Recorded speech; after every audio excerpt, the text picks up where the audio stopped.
kailangan namin ng sobrang daming tao. So, isa yun sa naging problema namin. Buti na lang, yung mga pinsan ko available na mga lalaki, mga barako din.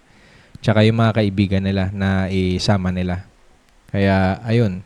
So, sa pagpaparenta kasi ng tables and chairs, kahit paano, medyo baguhan pa lang din kami.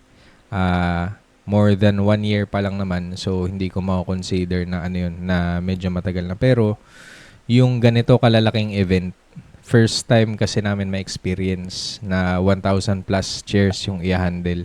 So, medyo nangangapa pa kami sa mga tao. Kaya kami, sinigurado namin na damihan na yung tao na kukunin. Kasi unang-una, hindi kami familiar sa lugar. Pangalawa, hindi pa kami nakakapag-handle ng ganito kalaking booking. So, first time to. So, yun. Total, umabot kami ng 9 o 10 tao na nag-set up. Isa rin kasi kino-consider ko ayoko din na mangyari na sobrang pagod lahat ng tao. Yung tipong gulping-gulpe. So, mas okay nang mas marami tsaka mas mabilis matapos. Pangatlo, yung sasakyan. Sa ngayon kasi, meron naman kaming sariling sasakyan which is yung Travis.